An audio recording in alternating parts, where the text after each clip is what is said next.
Good morning, everyone. It's now tomorrow here on NBC. Many years ago, more years than I care to remember, I can recall my father taking me to see one of the first motion pictures that I remember going to see with my parents. The star of the motion picture was Farley Granger. He was one of the stars of it. And it was called Strangers on a Train. It's a long time ago, over 20 years. And I couldn't believe at the time, and I can't believe now, that sitting across from me on the program this morning is the man who appeared on a train platform in that picture, carrying what I recall to be a bass fiddle case. His name is Alfred Hitchcock. He is a legend in his own time. I suppose he would despise that title, but he has been called that. He is a motion picture director, a television personality.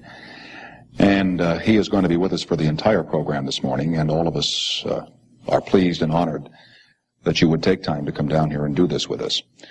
And I would like to begin by asking you a question that pertains to your films. I'd like not to talk with you this morning about movies, but rather about ideas.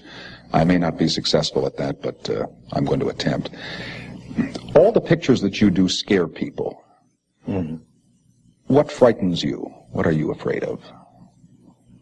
Most things. I'm scared of policemen. I never drive a car on the theory that if you don't drive a car, you can't get a ticket. So therefore, that's absolutely true. I'm scared stiff of anything that is to do with the law. Although I'm fascinated by it, but I would hate to be involved myself.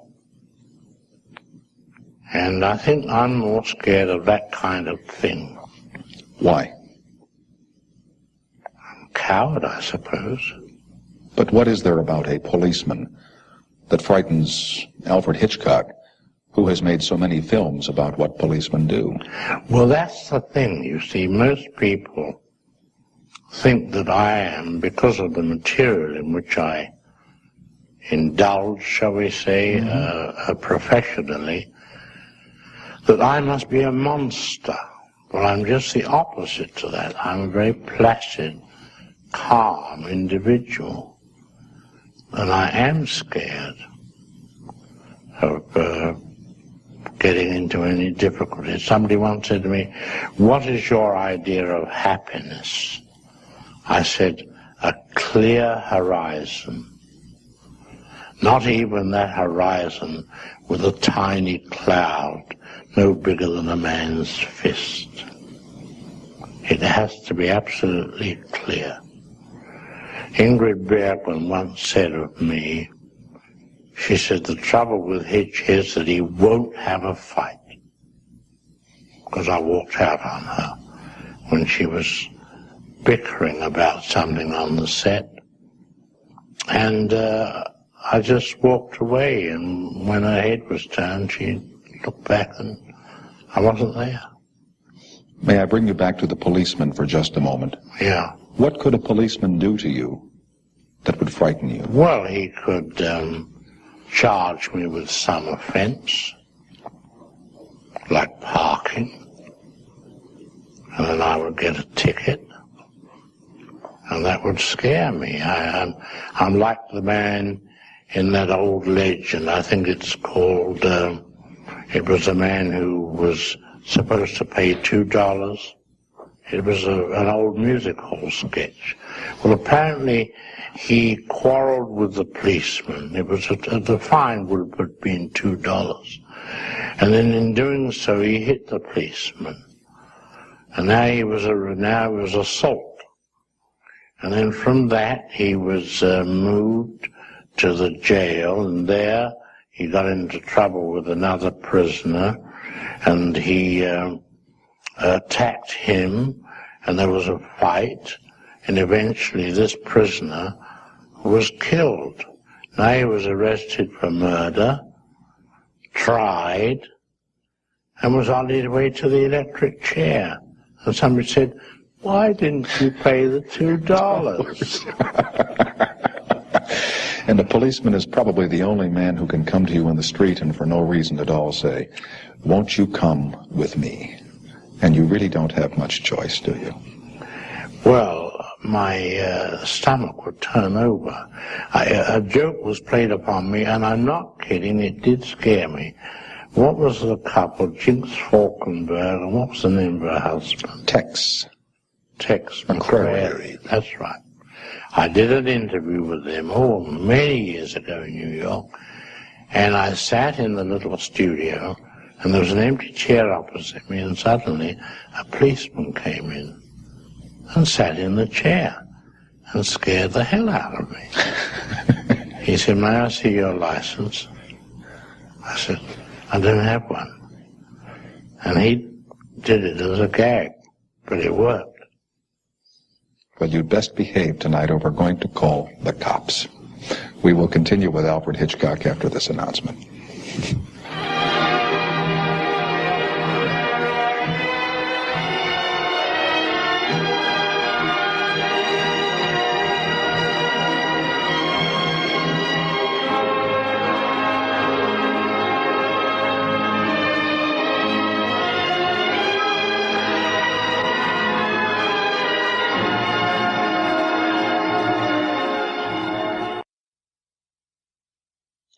Same. We continue now with Alfred Hitchcock, the motion picture director.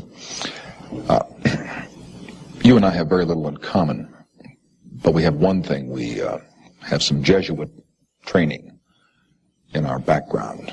Oh, I didn't know. Yes. That you had that stigma. Do you consider that to be a stigma? No, let's call it a stigmata. Why do you say that?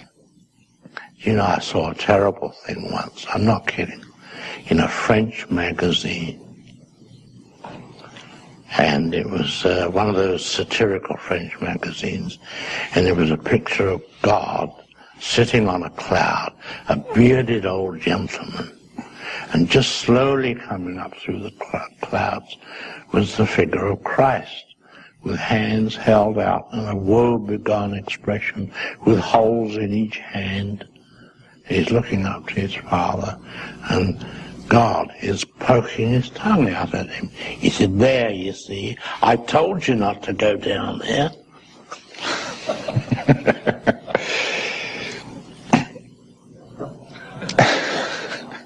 That's what he said. The only reason I brought up to think about the Jesuits is I've never heard you, I've watched you on some of the other programs, I've never heard you talk about religion, what part it's played in your life, what part it's played in your producing or directing of motion pictures. Has it played any? I wouldn't say so, no. But I would say that the Jesuit training, I believe, gives you a sort of clarity of mind, a reasoning power, which you don't realize it while you're being taught as a young boy, but that's what they're doing to you. Did you have to take Latin? Oh, yes. Sure. Me too. 8 years of it, and I could never understand why. Oh, you had to learn all Latin, the ablative absolute. Remember that. I don't go quite that far into Latin. I can do arma verumque cano, troie qui primus arborius oris, which are the first two lines from Virgil's Aeneid, and that's as much as I can remember. But Latin taught me English, and probably you too. Mm-hmm. Could be. Well, enough of the Jesuits. As John J. Schmitz, a candidate for the presidency, said in 1972, there is nothing wrong with the Jesuits that a good inquisition would not cure. That's what he said. Come rack, come rope. That's what they used to say in the days of the Inquisition. In the making of motion pictures, a director is often portrayed as a violent man who screams and yells at actors and says, "Ready on stage," and waves his arms around a lot. Mm-hmm. By your own admission, you are a placid man. Are you this placid when you're at work? Well, first of all, I'll tell you an interesting thing. I've only been on another set once in my whole career. And that was when I first came to Hollywood to sign up with Selznick, and I was given a lunch at Paramount Studios and shown around the studios. But I've never been on another set. I've never seen another director at work. Just saw this one director. I was astonished to find he was addressing everyone through a public address system. Now, I've heard about directors and how they behave in the manner in which you describe, you see. And the only thing I could say about it was, well, it seems to me, all the drama is on the set and none on the screen. They leave it right there. Yes. Now, it's been said of me that they don't know when I'm directing. Well, I don't direct, you see, because I discuss it with the actor or actress in their dressing room. What makes you angry? Not so much about your work, but about life, things that people do to you. Stupidity Really? makes me angry. And, certain things in one's work, which you get... I hate to see a scene where they're pouring wine out of the wrong bottle. All those details. It's the details that bother me. How about life? You live in the world, you read the papers, I'm certain, and you listen to the television news programs. You're in your 70s now. What do you think about the world around you? What's going on? Well, it's in a great difficulty because of communication. See, communication is the reason why people get disturbed. Years and years ago, there wasn't any television, there wasn't any radio, and there were just newspapers, and they were very dull-looking newspapers. They weren't... I had a friend, an editor of the London Daily Express, who invented the new front-page layouts with headlines all over it, you know. And pictures and things. Pictures and... but the main thing was to give a big headline to every piece, you know. Mm-hmm. And... but in those days, years ago, if you look at a paper, say like the Kansas City Star, it has a little headline at the top and a long column of print. There wasn't the communication, you see, but today people have it thrown at them from all sides. Do you not like that? Do you think the world would be better if there were not this instant catharsis? Well, because you've got the situation of people copying what they see. You know, we hear of the influence of crime being copied, you know. Now, although I deal in the same thing myself, I only regret one thing that I ever did in a film that was copied, and that was Foreign Correspondent, a picture I made at the Goldwyn Studios here.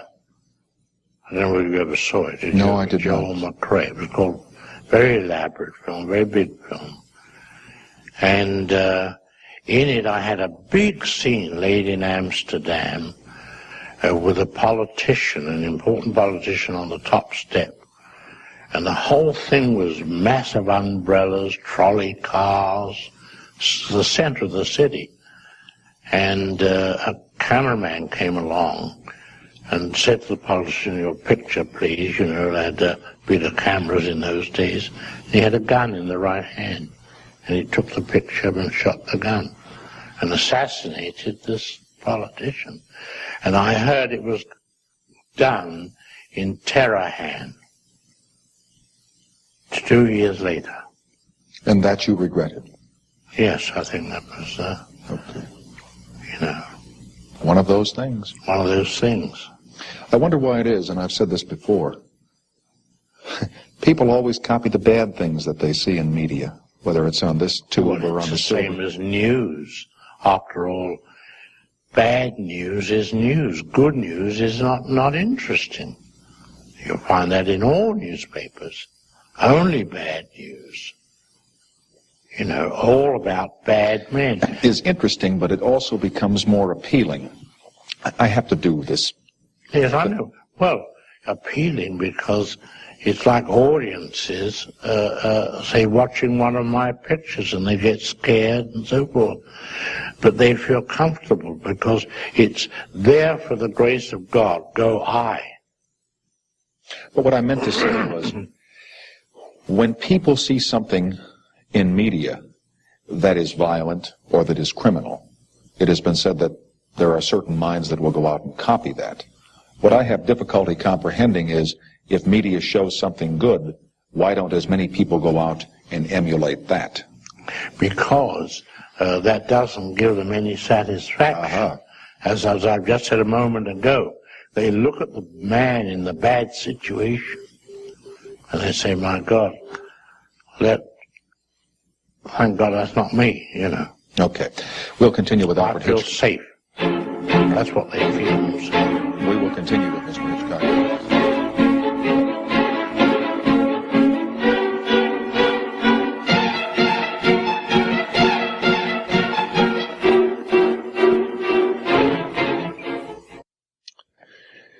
The image that you have contrived, and I'm certain you've done this carefully over the years, is one of dourness, of seriousness, of conveying an impression of mystery.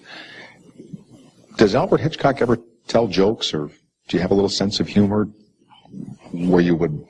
I would say more that way than that's the whole thing I was saying to you earlier, that people think that one is a monster and they relate me to my material that I put on the screen. Well, and you're a rather imposing gentleman. I mean, you are... Oh, I wouldn't look at it that way. I mean, because... Well, you look pretty imposing to me, so... No, I used to, and strangely enough, whether people have become more unsophisticated, but I used to indulge very much in practical jokes of a very high order. I used to have great pleasure from them. I remember once at Chasen's, when Dave Chasen of the restaurant, his restaurant had a garden at the back. I gave a birthday party for my wife. And just to liven it up, I engaged from Central Casting an aristocratic old lady. Had her dressed by the studio, hair beautifully done, and sat at the end of the table. And then disowned her. Guest arrived after this, said, who's the old lady? I said, I don't know, I'm trying to find out. The only person in the secret was my wife and Dave Jason. And every person arrived and they looked around and said, out there. I said, yes. Said, who's the old lady? I said, I don't know. I went to find out from Dave Jason. When he comes, I'll send him over. So Jason came back and came out eventually, and I said, Dave, it's this old lady sitting at the back, at the end of the table there, back of the garden. I'll go and see. So he went and he bent over her, said apparently a few words, and came back. She says she's with Mr. Hitchcock's party. I said, it's nonsense. I've never seen a woman before in my life. And I hadn't.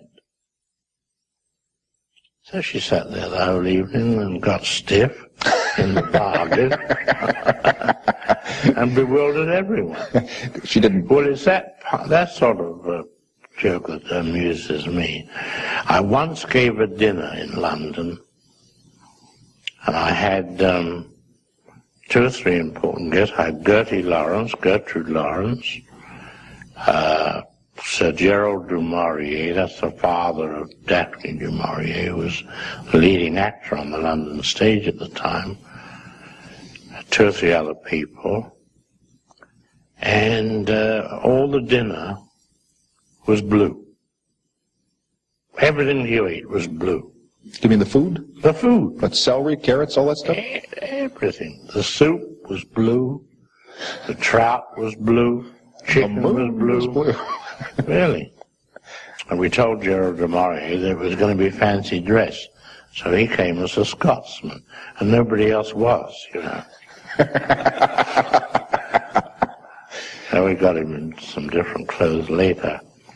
Well, those sort of jokes I used to enjoy. You know, talking about bringing someone in and telling them to get a fancy dress, and then it's just the opposite. It reminds me of the man invited to a nudist party. He arrived, and the woman, he showed him into a room, all piled up with the people's clothes, and said, well, sit down dressed, and was completely nude, and entered the living room, and everybody was dressed. Not a horrible joke. I wouldn't perpetrate that one on anyone. You don't do that sort of thing. No, not that way. I want you to introduce America, for those people who haven't heard it yet, to something that we talked about on one occasion some time ago, rhyming slang. Rhyming slang. Remember when you asked me if I knew how the raspberry got its name? Well, yes. Well, that's a vulgar one, so we won't go into that. Well, rhyming slang really goes back to almost nearly to Elizabethan days. It goes back very, very early. It's a jargon used by traders so they can communicate with each other without the customer understanding. Now, for example, to give you some rhyming slang, stairs. One of the most famous is stairs. You don't say stairs, you say apples and pears. You do? Yes, apples and pears. And then with the usage, the rhyme gets lost. Going up to bed, Uncle Ned. The wife is called the trouble and strife. Sister is skin and blister. So that going up the apples and pears... Going up the apples, you say. Oh, you do the whole thing? No, usage is such that the rhyme gets left off. But if I said going up the apples and pears to see my skin and blister would be going up the stairs to see my sister. And what merchants would you use this so that customers would not know what they were talking about? Yeah, that was the origin of it way back. And there are many examples, you know. I suppose, that's the nose. Mince pies are the eyes. North and south, the mouth. And German bands. I had an actress once say to me in London, she said, half a cock while I lemon my Germans, would you? I beg your pardon? She said, half a cock while I lemon my Germans. She wanted to go to the toilet, which in polite English is, I'm going to wash my hands. Half a cock linnet, that's minute, while I lemon squash, which is wash, my hands, which are German bands. In those days, in Victorian times, I had these little German bands on street corners, you know, with a man with a hat. Is this used anymore in England? Oh, all the time, yes. You're kidding me? Yes. I remember walking on the set one day and the chief electrician said to me, "Hi, Governor, nice pair of almonds you've got on." Nice pair of which? Almonds. Well, there's a sweetmeat in England called Almond Rock. It's just a lot of almonds in candy, you know, all stuck together. But Almond Rock is for socks. He would say to me, nice pair of socks you've got on. Nice pair of almond boots, daisy roots, you know. And one day another actor said to me after our first child was born, he said, how's the Godfer? How's the which? Godfer. So I didn't know what he said. So I said, yes, all right. So later on I said to someone, what does he mean, how's the God? Well, he's saying, how is your child? How is the God forbid? Which is rhyming slang for kid. How's your kid? But he only said Godfer. He didn't even say God forbid. Oh, they lose the rhyme. Everybody understands it so well. You know, they know it so well, they don't have to. Oh, it would be kind of amateurish. It's corny just to use the whole rhyme. Well, then we can let the whole country spend all night wondering how the raspberries really got its name. Now, we will not tell, because it would be corny to give the rhyme, wouldn't it? No, raspberry is raspberry tart, that's all. Yes, sir. The tomorrow program will continue after this announcement with our guest this time, Mr. Alfred Hitchcock, and you just think about that for a while and it will all become clear.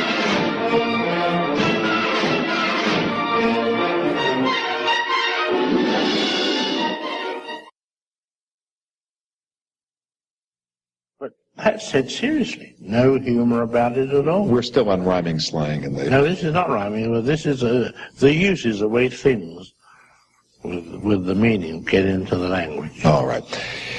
What would you not do in a movie that you were making? Today they put everything on the screen. These X-rated pictures, there's nothing left to the imagination insofar as morality is concerned. There are very violent pictures made where horrible things are done to the human body. What wouldn't you do? What turns you off in making? Well, what turns me off are what I call all-in wrestling matches in bed. You see that all the time. You know, it's a cliche. You know, they shoot past the man's shoulder, leaning over the girl in bed, and, you know, it's just unnecessary. I think it's cheap and vulgar. But you're not against the use of nudity in motion pictures. You use some in Frenzy. No, I used it in the last picture, but in very sparingly. The picture I made, Frenzy, I had to show nudity a couple of times, but it was very important to the scene to show these couple of cuts anyway. But normally, just showing it just for the sake of showing it, I think is bad taste and unnecessary. And that you would not do in a picture. Anything else? Is there anything violent that you wouldn't put in the picture? Well, you see, I've never made movies about professional criminals or cops. If you'll notice, if you look back over the films that I've made, generally speaking, they're about ordinary people in bizarre situations. That's the whole essence. The movie I made, like North by Northwest, Cary Grant, it's an ordinary businessman, gets mistaken for a spy. And of course he goes through the most bizarre experiences. Well, it enables the audience to identify themselves much more closely with the individual. They can't identify themselves with a cop. They look at it objectively. They can't identify themselves necessarily with a criminal unless there's an intense interest, such as there was in the Mafia, in, you know, the Godfather. That's a different thing. That's, you know, a thing they look at objectively. But I've always gone for average man, the ordinary individual, going through extraordinary experience. Is that the basic theme that you look for if you're looking for a story to film? Whether I want to or not, I seem to gravitate toward that. As a matter of fact, I'm doing preparing the script now with Mr. Ernie Lehman, and we're working on a story which shows an innocent couple getting involved in very important abductions of people, kidnapping. I know nothing about it. What is the name of that? I don't have a title. But these are ordinary people who get caught up in something. Yeah, get caught up in a very serious... When you're doing this, I don't mean to interrupt you, but when you're doing this, like putting together a scene, the one that everybody likes to talk about is the shower scene in Psycho, or that one especially. Can you feel what you think the audience is going to feel when they're watching that, when you're putting it together? I hope so. Except that a scene like that took me 7 days to shoot. Because although it was only on the screen for 45 seconds, there were 78 separate pieces of film joined together to get that stabbing and that effect. One hopes they will. You know, you can't predict. But I've been, you know, around long enough to know what audiences, may I say something vulgar, to make the audience feel, you know, there's not a dry seat in the house. I mean, that's the aim. If you don't know how to do that, nobody knows how to do that. Well, it takes a lot of design. knowing audiences, knowing what they feel, and it's like suspense. Suspense comes out of giving an audience information. You see so many films, they call them mystery films. I never make mystery films. Because no, we know. Because if the audience don't know, how can they emote? It's like a whodunit. I never make whodunits, because you've got to turn the last page before you find out anything. So a whodunit, from an audience point of view, is an intellectual exercise, like a crossword puzzle or an anagram. You're wondering which of the 5 people. So there's no emotion, it's just calculation. But suspense is very different. You tell the audience that there's a bomb under that chair and will go off in 5 minutes. And make them wait. That's right.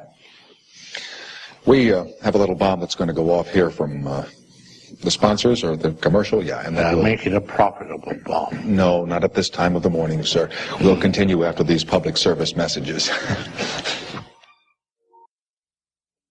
In the last segment, you said you were in preparation of a picture now, and again, how long will you keep making movies? There are fellows who retire from your craft at 45 and 50 years old, figuring that they've made all the pictures they want to make or they've said all they want to say.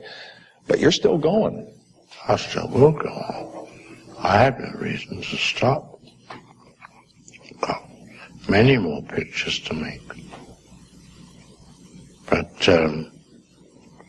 talking of those stories one would like to make, we were talking about that earlier, while the commercial was amusing our audience.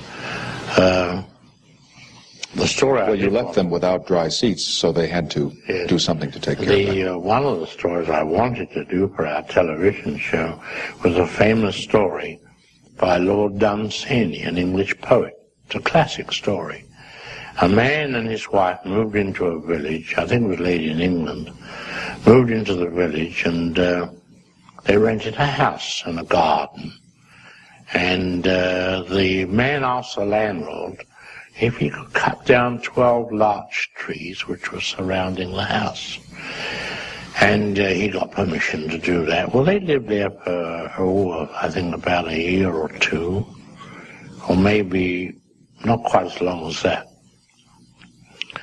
And the wife was missing. And people asked him where was his wife, and he said, well, she's gone away or something, pretext. But gossip, as it does in all villages, increased to a point where he wasn't really believed. He wasn't given satisfactory answers to the whereabouts of his wife.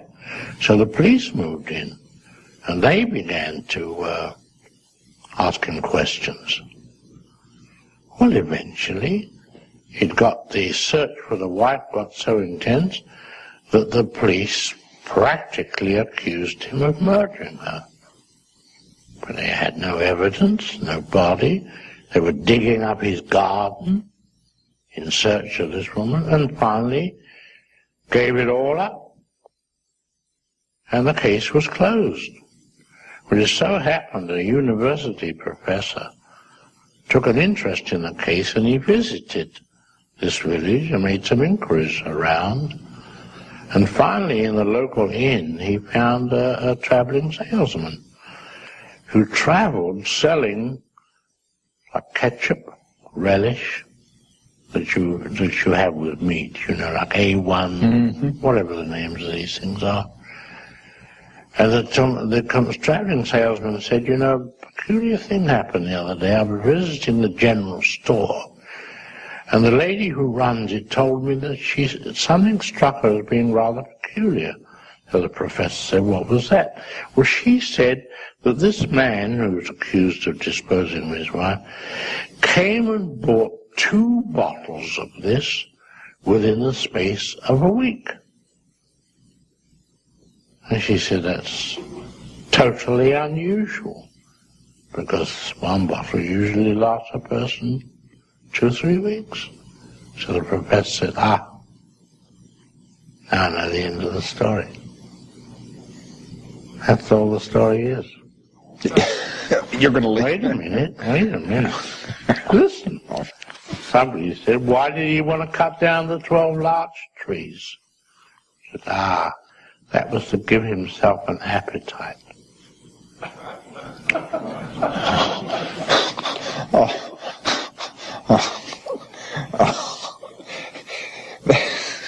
What a horrible story.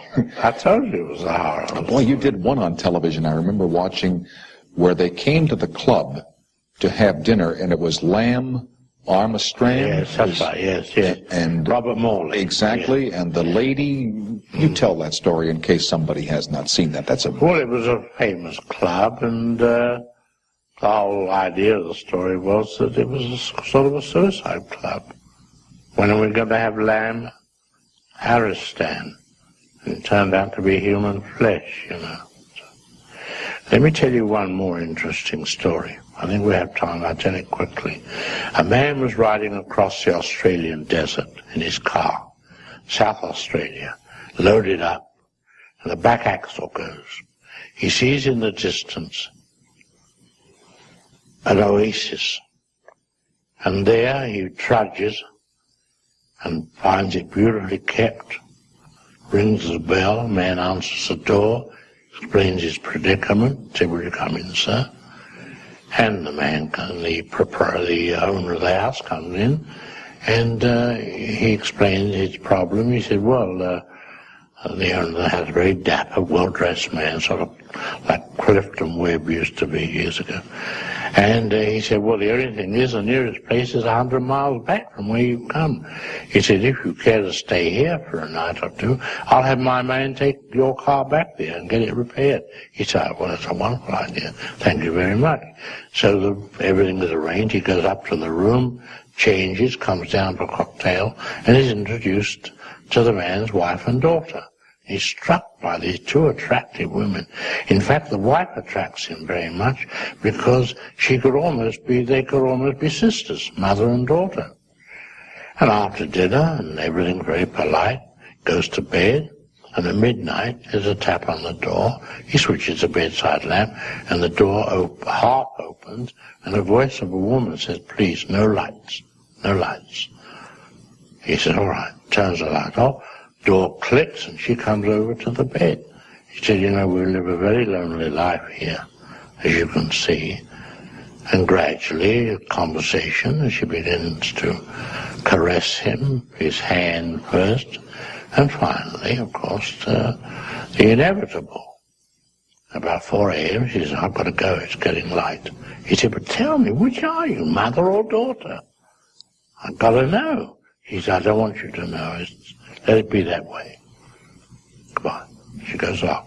Well, that morning, coffee and breakfast by the pool. He looks from mother to daughter, gets no sign at all. And he's absolutely baffled. He leads it, I didn't sleep well last night. They're all probably in a strange bed and so forth. Second night, same thing happens again. He said, I've tried all day to get some sign from you. Nothing. He said, I'm not going to give you any sign. No. Same thing in bed, 4 a.m., she goes. Had a wonderful night together. Following day, same thing again. Third night, he said, you know, my car's repaired, I'm leaving tomorrow. Why don't you come to Melbourne? Meet me there. So she, no. Let this be our last night. She's now, he feels the tears and embrace and so forth. And she goes. Well, in the morning, car's ready and so forth. He looks at mother and looks at daughter, shakes each one by the hand and presses it hard. No response. And the owner of the house escorts him to his car. He said, you know, I dare say you wondered why we live in such a remote place just as this. He said, well, the man said, if you wouldn't think me impertinent, I did wonder. He said, well, you see, we have another daughter that you've never met. And she's the reason why we live here, because, you see, she's a leper. We will continue after this announcement. Wow.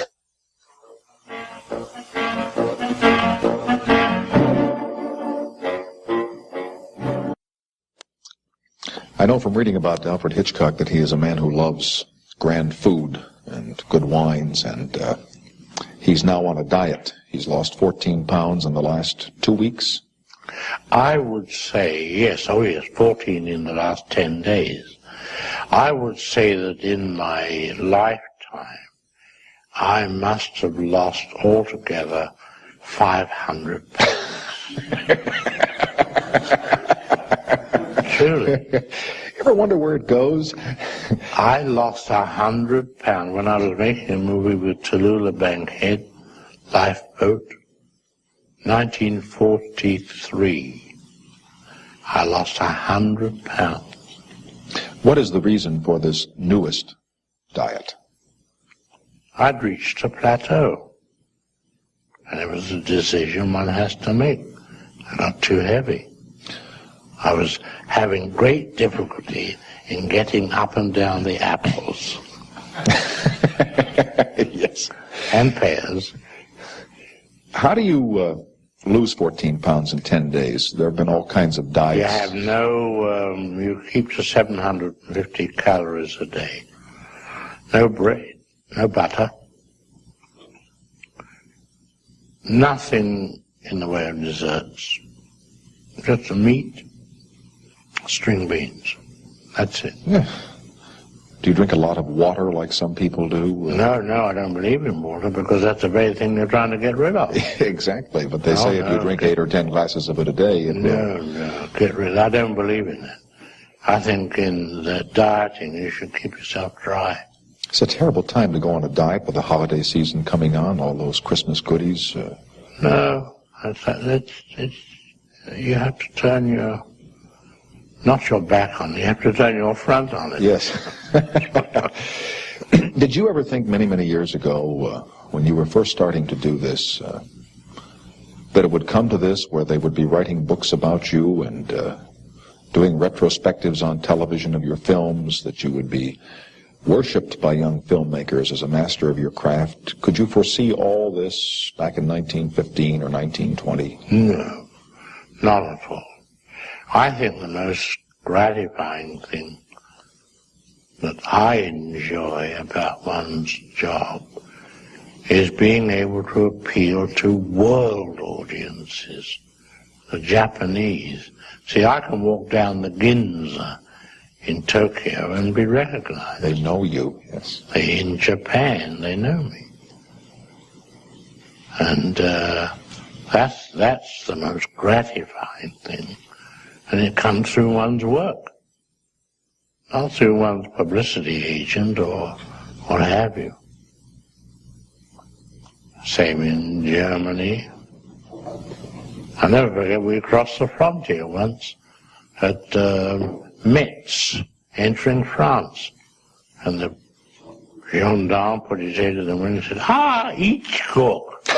And then we had to wait, and he went inside and brought out all the other officers and gave them all autographs.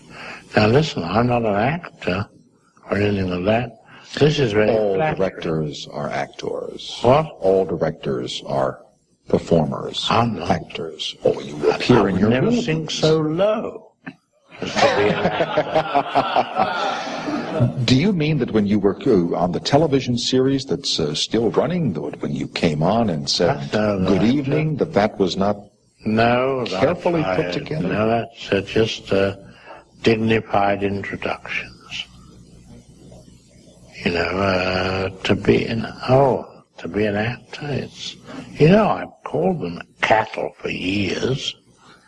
And they still 30 years, I call all actors cattle. And they still keep coming back to the barn, don't they? I remember Tyrone Power's wife, when he was alive, she said, why do you call my husband cattle? I said, well, he's nice cattle. We'll do a nice little interruption here, and then we'll continue and say goodnight to our special guest this time, Alfred Hitchcock. Thank you.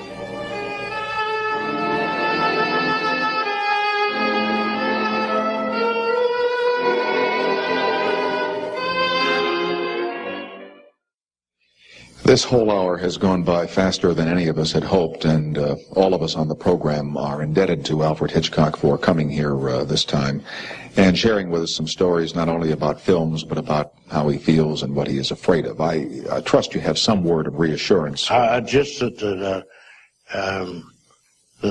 leprosy, I want to assure you, is not contagious, although I think leprosy would be a nice name for a girl. Have a great day from all of us on the late shift in California, and good night.